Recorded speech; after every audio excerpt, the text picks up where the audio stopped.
Hello, my amazing friends. Have you ever said yes when deep down you wanted to say no? Not because you wanted to help, but because you were too afraid not to? You're not alone. And today you'll hear a story that might just change the way you live your life. Setting boundaries. It sounds simple. But for many of us, it's one of the hardest things to do. Why? Because we don't want to hurt anyone. We don't want to disappoint anyone.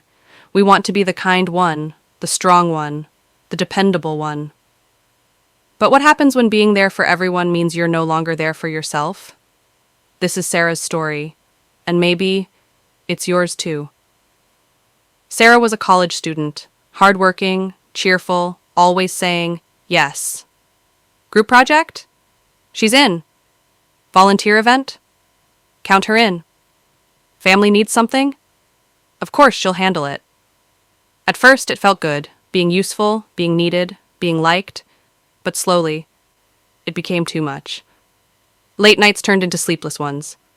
Smiles turned into silence. Her calendar was full, but her energy was gone. And yet, she kept saying yes. Because saying no felt like failure. One day, after skipping lunch, missing class, and breaking down in the library, Sarah hit her limit. She sat alone, her hands shaking, and whispered to herself, "I can't do this anymore." That moment was her turning point. She realized, every time she said yes to others, she was saying no to herself. And for the first time, she decided to flip the script. She said no to a meeting she didn't need.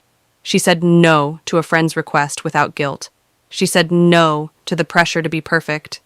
Not because she didn't care, but because she finally did. She cared about her peace, her health, her future, and it started with one small word: no. Something incredible happened. As Sarah said no to what drained her, she said yes to what fulfilled her. Yes to rest. Yes to hobbies. Yes to studying without stress. Her mind cleared. Her confidence grew. Her real friends? They understood. They supported her, even admired her. She became more focused, more present, more her. Because saying no didn't make her mean. It made her free. So, what about you? Where in your life are you saying yes when you really need to say no? Today is your moment to take your time back. To take your peace back. To take your power back. Start small. Say no with kindness, but with confidence. Try these phrases. "I'm not available for that right now." "Thank you, but I need to rest." "That doesn't work for me at the moment." You don't need to explain everything. You just need to honor yourself. Because boundaries aren't walls. They are bridges to a better, healthier, happier life.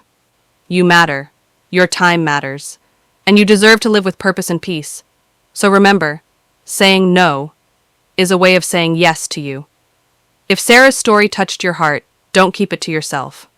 Like, share, and subscribe for more powerful stories that help you grow, learn English, and live a life you love. And in the comments, tell us, where in your life will you start setting boundaries? Because the next no you say might just be the best decision you ever make. Thanks for watching, everyone. See you in the next video, and remember, the best is yet to come.